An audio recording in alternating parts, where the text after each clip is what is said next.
प्रिय मित्रों नमस्कार। ब्रह्म वैवर्त पुराण में ब्रह्मा जी द्वारा कहा गया यह स्तोत्र पितरों को प्रसन्न करने वाला है। आइए पाठ शुरू करते हैं। स्वधा स्तोत्रम ब्रह्मोवाच स्वधोच्चारण मात्रेण तीर्थस्नायी भवेन्नरः मुच्यते सर्वपापेभ्यो वाजपेयफलं लभेत्। स्वधा स्वधा स्वधेत्येवं यदि वारत्रयं स्मरेत् श्राद्धस्य फलमाप्नोति कालतर्पणयोस्तथा। श्राद्धकाले स्वधा स्तोत्रं यः शृणोति समाहितः लभेत् श्राद्धशतानां च पुण्यमेव न संशयः। स्वधा स्वधा स्वधेत्येवं त्रिसन्ध्यं यः पठेन्नरः प्रियां विनीतां स लभेत् साध्वीं पुत्रं गुणान्वितं। पितॄणां प्राणतुल्या त्वं द्विजजीवनरूपिणी श्राद्धाधिष्ठात्री देवी च श्राद्धादीनां फलप्रदा। बहिर्मन्मनसो गच्छ पितॄणां तुष्टिहेतवे सम्प्रीतये द्विजातीनां ग्रहिणां वृद्धिहेतवे। नित्यानित्यस्वरूपासि गुणरूपासि सुब्रते आविर्भावस्थिरो भावः सृष्टौ च प्रलये तव। ॐ स्वस्ति च नमः स्वाहा स्वधा त्वं दक्षिणा तथा। निरूपिताश्चतुर्वेदे षट्प्रशस्ताश्च कर्मिणां पुरासी त्वं स्वधा गोपी गोलोको राधिका सखी। धृतोरसि स्वधात्मानं कृतं तेन स्वधा स्मृता। ध्वस्ता त्वं राधिका शापाद्गोलोकाद्विश्वमागता। कृष्णाश्लिष्टा तया दृष्टा पुरा वृन्दावने वने। कृष्णालिङ्गनपुण्येन भूता मे मानसी सुता। अतृप्तसुरते तेन चतुर्णां स्वामिनां प्रिया। स्वाहा सा सुंदरी गोपी पुरासीद्राधिका सखी। रतौ स्वयं कृष्णमाह तेन स्वाहा प्रकीर्तिता। कृष्णेन सार्धं सुचिरं वसन्ते रासमण्डले। प्रमत्ता सुरते श्लिष्टा दृष्टा सा राधया पुरा। तस्याः शापेन सा ध्वस्ता गोलोकाद्विश्वमागता। कृष्णालिङ्गनपुण्येन समभूद्वह्निकामिनी। पवित्ररूपा परमा देवाद्यैर्वन्दिता नृभिः। यन्नामोच्चारणेनैव नरो मुच्येत पातकात्। या सुशीलाभिधा गोपी पुरासीद्राधिका सखी। उवास दक्षिणे क्रोडे कृष्णस्य च महात्मनः। प्रध्वस्ता सा च तच्छापाद्गोलोकाद्विश्वमागता। कृष्णालिङ्गनपुष्पेण सा बभूव च दक्षिणा। सा प्रेयसी रतौ दक्षा प्रशस्ता सर्वकर्मसु। उवास दक्षिणे भर्तुर्दक्षिणा तेन कीर्तिता। गोप्यो बभूवुस्तिस्रो वै स्वधा स्वाहा च दक्षिणा। कर्मिणां कर्म पूर्णार्थं पुरा चैवेश्वरेच्छया। इत्येवमुक्त्वा सा ब्रह्मलोके च संसदि। तस्थौ च सहसा सद्यः स्वधा साविर्बभूवः। तदा पितृभ्यः प्रददौ तामेव कमलाननां। तां सम्प्राप्य ययुस्ते च पितरश्च प्रहर्षिताः।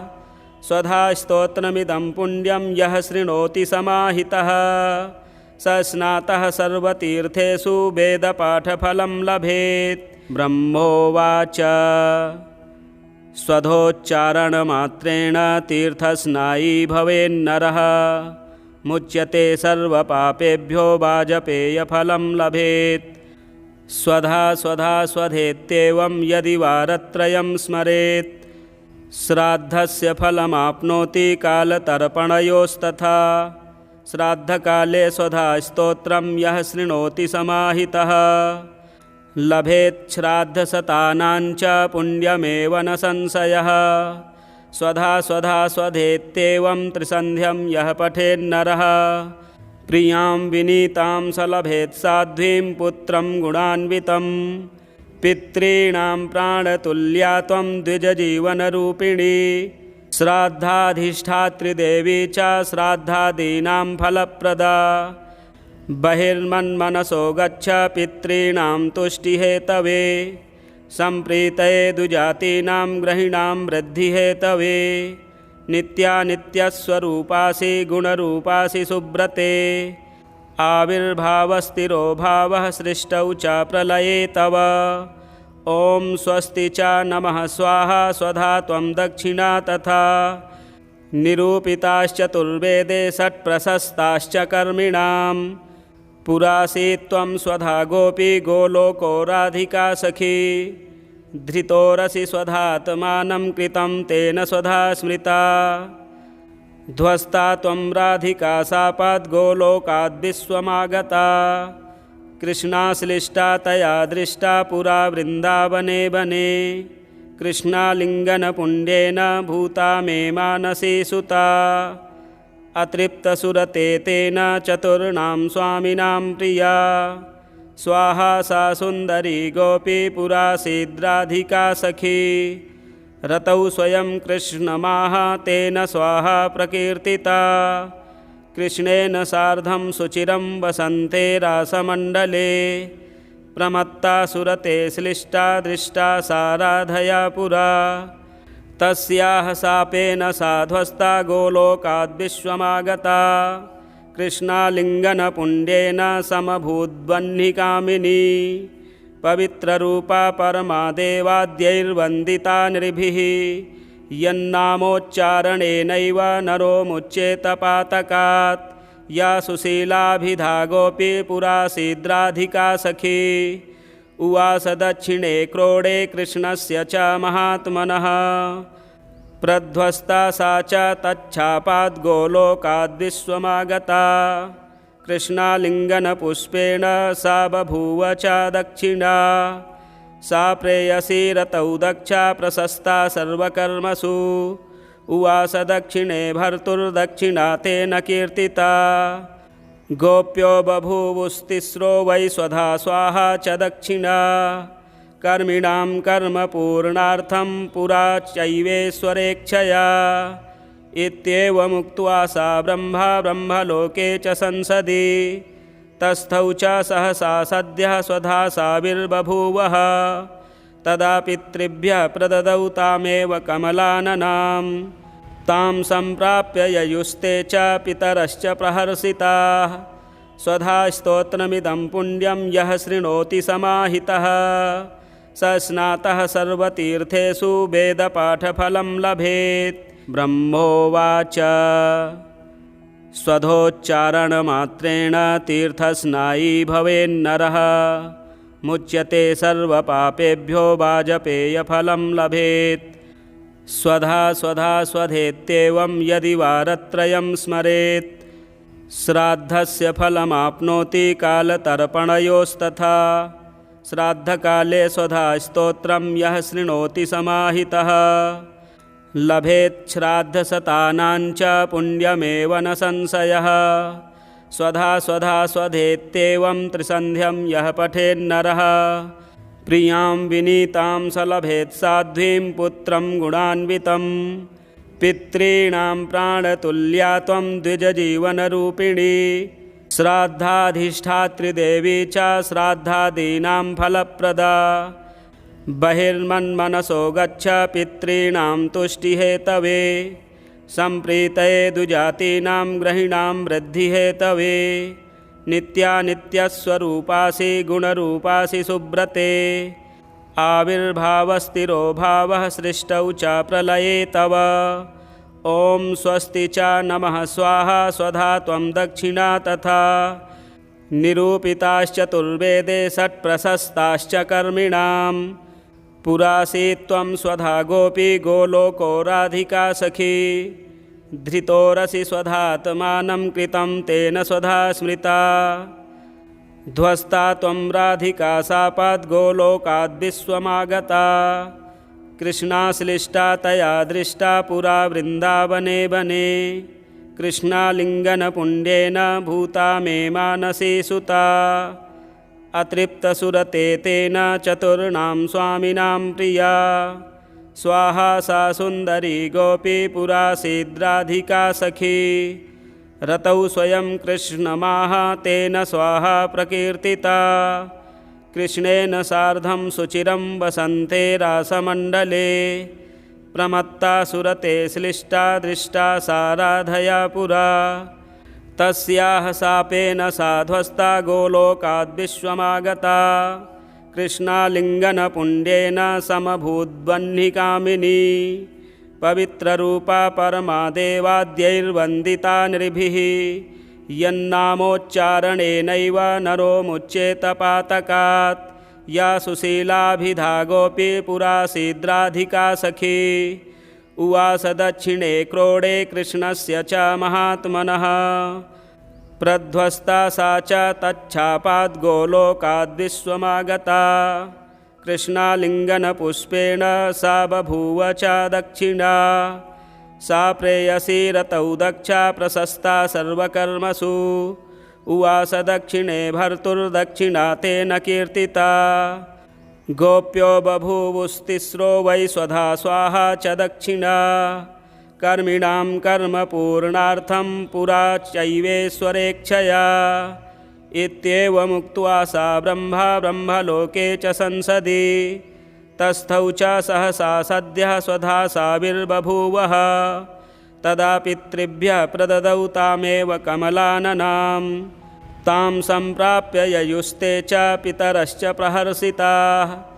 स्वधा स्तोत्रमिदं पुण्यं यः शृणोति समाहितः।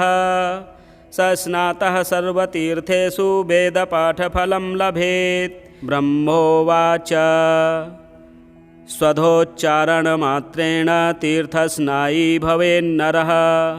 मुच्यते सर्वपापेभ्यो वाजपेयफलं लभेत्। स्वधा स्वधा स्वधेत्येवं यदि वारत्रयं स्मरेत्। श्राद्धस्य फलमाप्नोति कालतर्पणयोस्तथा। श्राद्धकाले स्वधा स्तोत्रं यः शृणोति समाहितः। लभेत् श्राद्धशतानां च पुण्यमेव न संशयः। स्वधा स्वधा स्वधेत्येवं त्रिसन्ध्यं यः पठेन्नरः।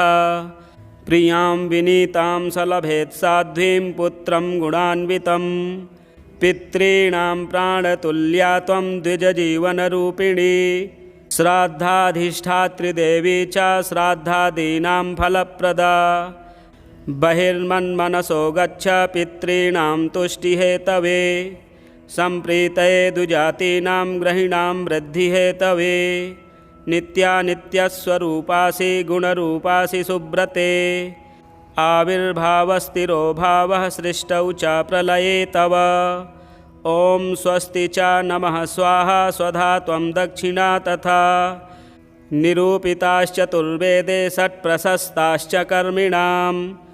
पुरासी त्वं स्वधा गोपी गोलोको राधिका सखी। धृतोरसि स्वधात्मानं कृतं तेन स्वधा स्मृता। ध्वस्ता त्वं राधिका शापाद् गोलोकाद्विश्वमागता। कृष्णाश्लिष्टा तया दृष्टा पुरा वृन्दावने वने। कृष्णालिङ्गनपुण्येन भूता मे मानसी सुता। अतृप्तसुरते तेन चतुर्णां स्वामिनां प्रिया। स्वाहा सा सुन्दरी गोपी पुरासीद्राधिका सखी। रतौ स्वयं कृष्णमाह तेन स्वाहा प्रकीर्तिता। कृष्णेन सार्धं सुचिरं वसन्ते रासमण्डले। प्रमत्ता सुरते श्लिष्टा दृष्टा साराधया पुरा।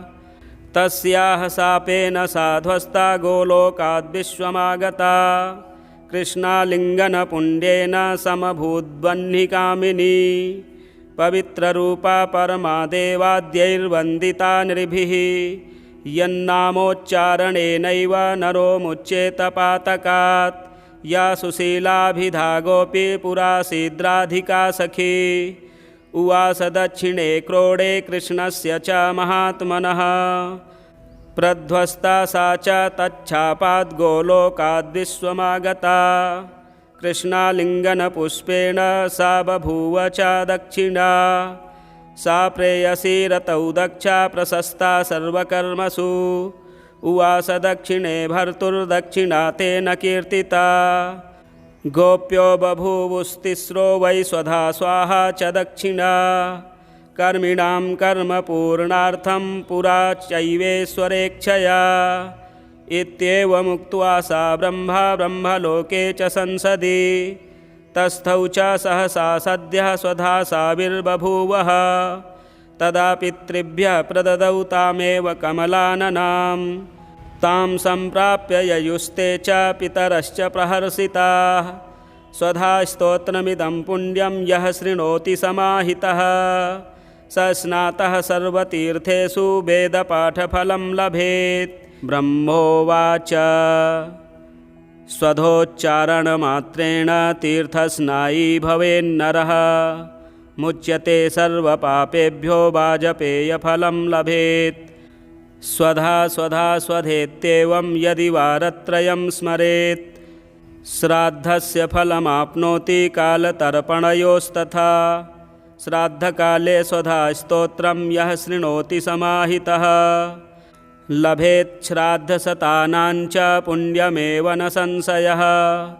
स्वधा स्वधा स्वधेत्येवं त्रिसन्ध्यं यः पठेन्नरः प्रियां विनीतां स लभेत् साध्वीं पुत्रं गुणान्वितं पितॄणां प्राणतुल्या त्वं द्विजजीवनरूपिणी श्राद्धाधिष्ठात्रिदेवी च श्राद्धादीनां फलप्रदा बहिर्मन्मनसो गच्छ पितॄणां तुष्टिहेतवे सम्प्रीतये दुजातीनां ग्रहिणां वृद्धिहेतवे नित्यानित्यस्वरूपासि गुणरूपासि सुब्रते आविर्भावस्थिरो भावः सृष्टौ च प्रलये तव ॐ स्वस्ति च नमः स्वाहा स्वधा त्वं दक्षिणा तथा निरूपिताश्चतुर्वेदे षट्प्रशस्ताश्च कर्मिणां पुरासी त्वं स्वधा गोपी गोलोको राधिका सखी धृतोरसि स्वधात्मानं कृतं तेन स्वधा स्मृता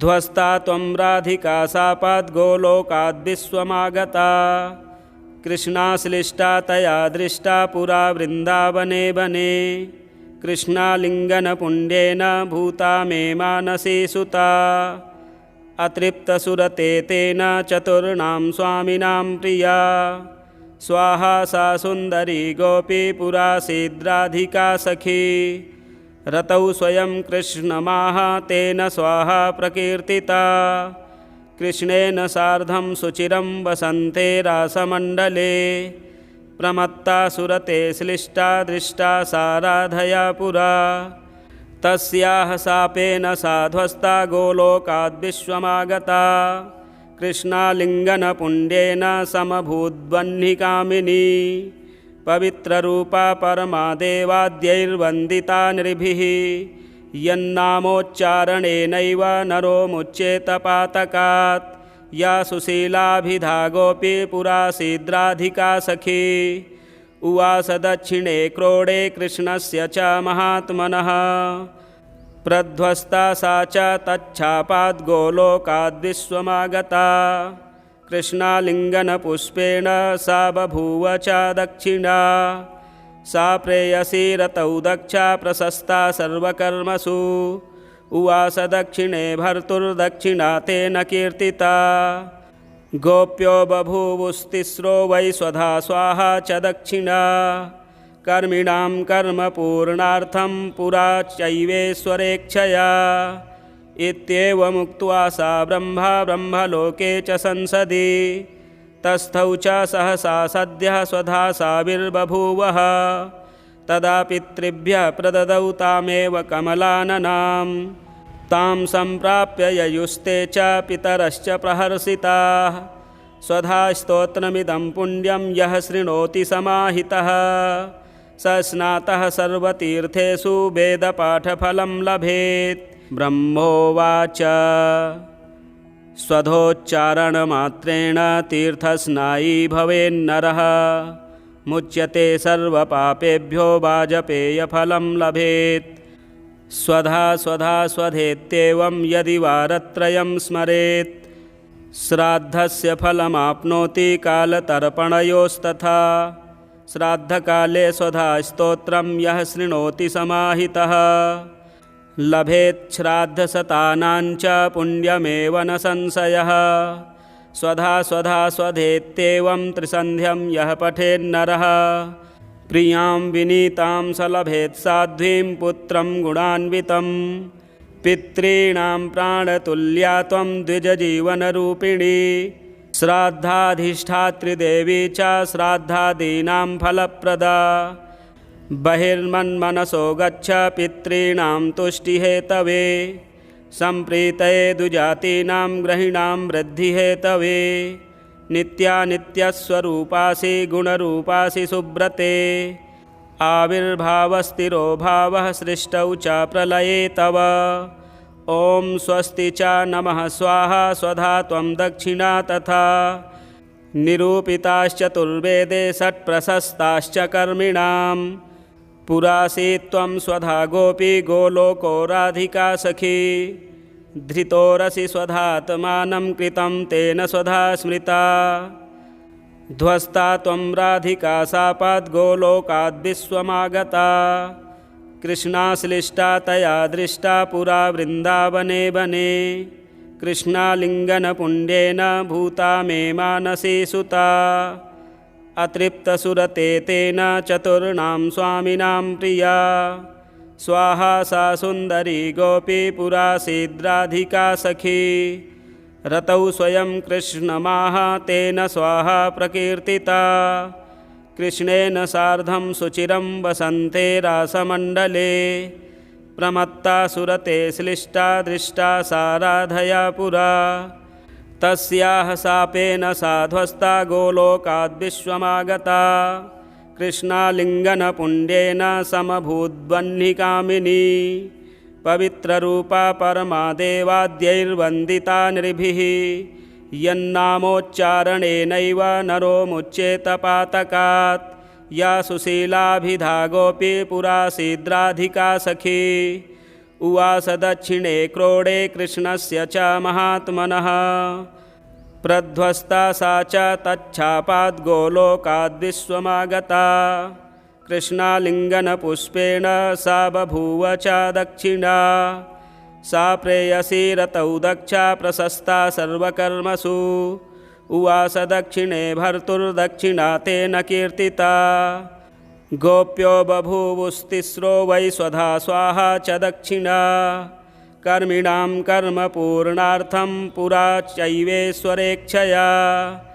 इत्येवमुक्त्वा सा ब्रह्मलोके च संसदि तस्थौ च सहसा सद्यः स्वधा साविर्बभूवः। तदा पितृभ्यः प्रददौ तामेव कमलाननां तां सम्प्राप्य ययुस्ते च पितरश्च प्रहर्षिताः। स्वधा स्तोत्रमिदं पुण्यं यः शृणोति समाहितः स स्नातः सर्वतीर्थेषु वेदपाठफलं लभेत्। ब्रह्मोवाच स्वधोच्चारणमात्रेण तीर्थस्नायी भवेन्नरः मुच्यते सर्वपापेभ्यो वाजपेयफलं लभेत्।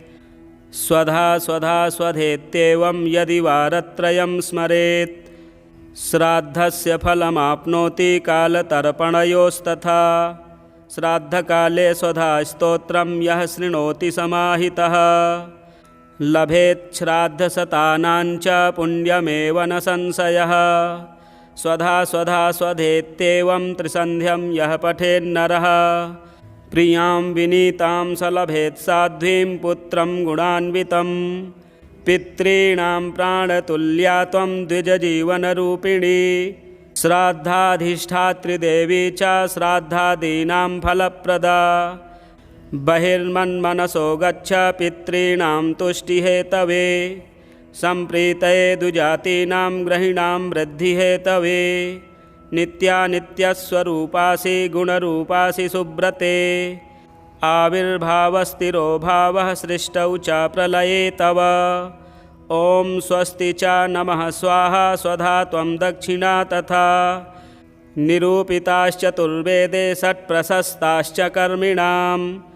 पुरासी त्वं स्वधा गोपी गोलोको राधिका सखी धृतोरसि स्वधात्मानं कृतं तेन स्वधा स्मृता। ध्वस्ता त्वं राधिका शापाद्गोलोकाद्विश्वमागता कृष्णाश्लिष्टा तया दृष्टा पुरा वृन्दावने वने कृष्णालिङ्गनपुण्येन भूता मे मानसी सुता अतृप्तसुरते तेन चतुर्णां स्वामिनां प्रिया स्वाहा सा सुन्दरी गोपी पुरा सीद्राधिका सखी रतौ स्वयं कृष्णमाह तेन स्वाहा प्रकीर्तिता कृष्णेन सार्धं सुचिरं वसन्ते रासमण्डले प्रमत्ता सुरते श्लिष्टा दृष्टा सा राधया पुरा तस्याः शापेन सा ध्वस्ता गोलोकाद्विश्वमागता कृष्णालिङ्गनपुण्येन समभूद्वह्निकामिनी पवित्ररूपा परमा देवाद्यैर्वन्दिता नृभिः यन्नामोच्चारणेनैव नरो मुच्येत पातकात्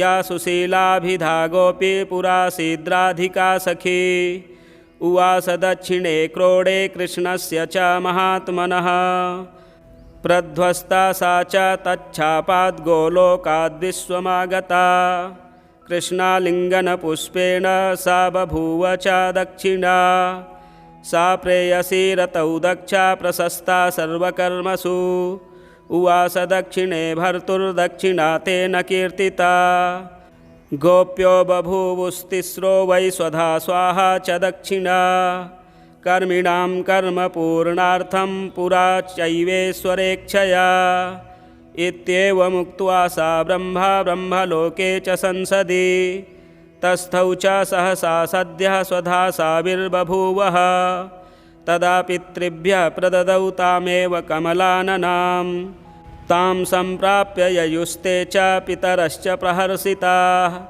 स्वधा स्तोत्रमिदं पुण्यं यः शृणोति समाहितः स स्नातः सर्वतीर्थेषु वेदपाठफलं लभेत् ब्रह्मोवाच स्वधोच्चारणमात्रेण तीर्थस्नायी भवेन्नरः मुच्यते सर्वपापेभ्यो वाजपेयफलं लभेत् स्वधा स्वधा स्वधेत्येवं यदि वारत्रयं स्मरेत् श्राद्धस्य फलमाप्नोति कालतर्पणयोस्तथा श्राद्धकाले स्वधा स्तोत्रं यः शृणोति समाहितः लभेत् श्राद्धशतानां च पुण्यमेव न संशयः स्वधा स्वधा स्वधेत्येवं त्रिसन्ध्यं यः पठेन्नरः प्रियां विनीतां स लभेत् साध्वीं पुत्रं गुणान्वितं पितॄणां प्राणतुल्या त्वं द्विजजीवनरूपिणी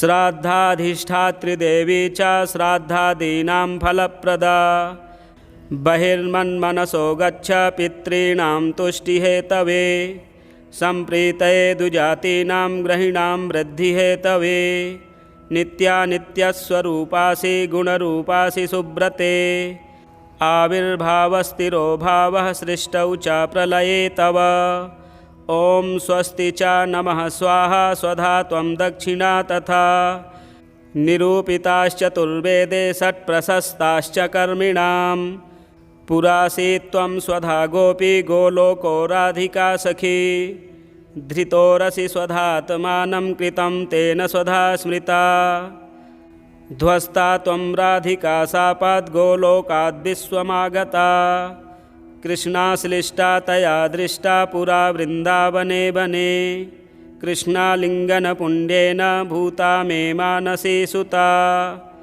अतृप्तसुरते तेन चतुर्णां स्वामिनां प्रिया स्वाहा सा सुन्दरी गोपी पुरा सीद्राधिका सखी रतौ स्वयं कृष्णमाह तेन स्वाहा प्रकीर्तिता कृष्णेन सार्धं सुचिरं वसन्ते रासमण्डले प्रमत्ता सुरते श्लिष्टा दृष्टा सा राधया पुरा तस्याः शापेन सा ध्वस्ता गोलोकाद्विश्वमागता कृष्णालिङ्गनपुण्येन समभूद्वह्निकामिनी पवित्ररूपा परमा देवाद्यैर्वन्दिता नृभिः यन्नामोच्चारणेनैव नरो मुच्येत पातकात् या सुशीलाभिधा गोपी पुरा सीद्राधिका सखी उवास दक्षिणे क्रोडे कृष्णस्य च महात्मनः प्रध्वस्ता सा च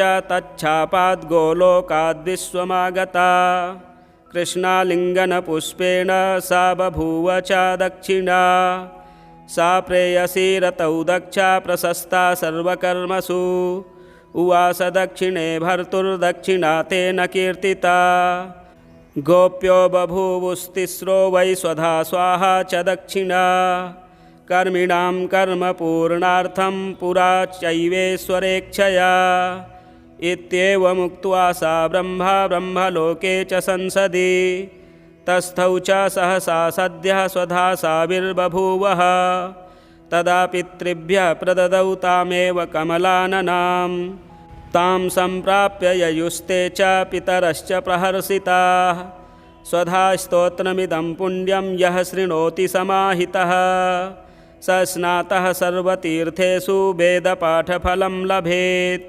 ब्रह्मोवाच स्वधोच्चारणमात्रेण तीर्थस्नायी भवेन्नरः मुच्यते सर्वपापेभ्यो वाजपेयफलं लभेत् स्वधा स्वधा स्वधेत्येवं यदि वारत्रयं स्मरेत् श्राद्धस्य फलमाप्नोति कालतर्पणयोस्तथा श्राद्धकाले स्वधा स्तोत्रं यः शृणोति समाहितः लभेत् श्राद्धशतानां च पुण्यमेव न संशयः स्वधा स्वधा स्वधेत्येवं त्रिसन्ध्यं यः पठेन्नरः प्रियां विनीतां स लभेत् साध्वीं पुत्रं गुणान्वितं पितॄणां प्राणतुल्या त्वं द्विजजीवनरूपिणी श्राद्धाधिष्ठात्रिदेवी च श्राद्धादीनां फलप्रदा बहिर्मन्मनसो गच्छ पितॄणां तुष्टिहेतवे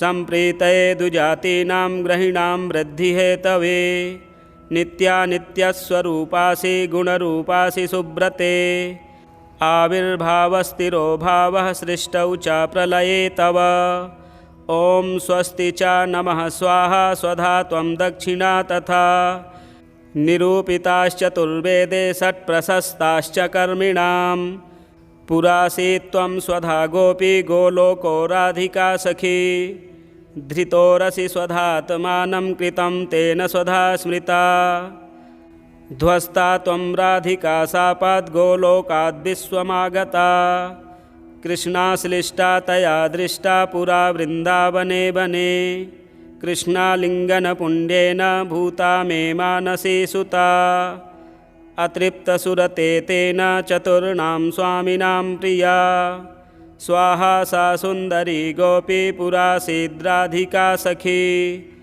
रतौ स्वयं कृष्णमाह तेन स्वाहा प्रकीर्तिता कृष्णेन सार्धं सुचिरं वसन्ते रासमण्डले प्रमत्ता सुरते श्लिष्टा दृष्टा साराधया पुरा तस्याः शापेन साध्वस्ता गोलोकाद्विश्वमागता कृष्णालिङ्गनपुण्येन समभूद्वह्निकामिनी पवित्ररूपा परमा देवाद्यैर्वन्दिता नृभिः यन्नामोच्चारणेनैव नरो मुच्येत पातकात् या सुशीलाभिधा गोपी पुरासीद्राधिका सखी उवास दक्षिणे क्रोडे कृष्णस्य च महात्मनः प्रध्वस्ता सा च तच्छापाद्गोलोकाद्विश्वमागता कृष्णालिङ्गनपुष्पेण सा बभूव च दक्षिणा सा प्रेयसी रतौ दक्षा प्रशस्ता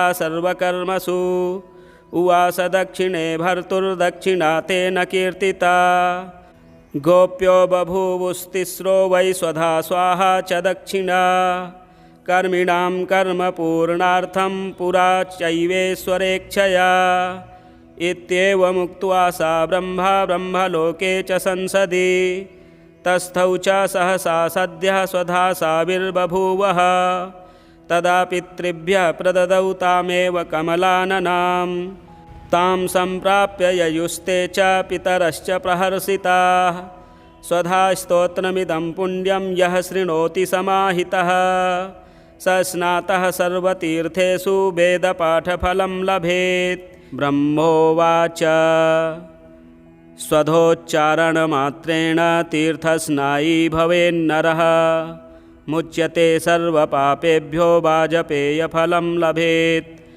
स्वधा स्वधा स्वधेत्येवं यदि वारत्रयं स्मरेत् श्राद्धस्य फलमाप्नोति कालतर्पणयोस्तथा। श्राद्धकाले स्वधा स्तोत्रं यः शृणोति समाहितः लभेत् श्राद्धशतानां च पुण्यमेव न संशयः। स्वधा स्वधा स्वधेत्येवं त्रिसन्ध्यं यः पठेन्नरः प्रियां विनीतां स लभेत् साध्वीं पुत्रं गुणान्वितं। पितॄणां प्राणतुल्या त्वं द्विजजीवनरूपिणी श्राद्धाधिष्ठातृदेवी च श्राद्धादीनां फलप्रदा।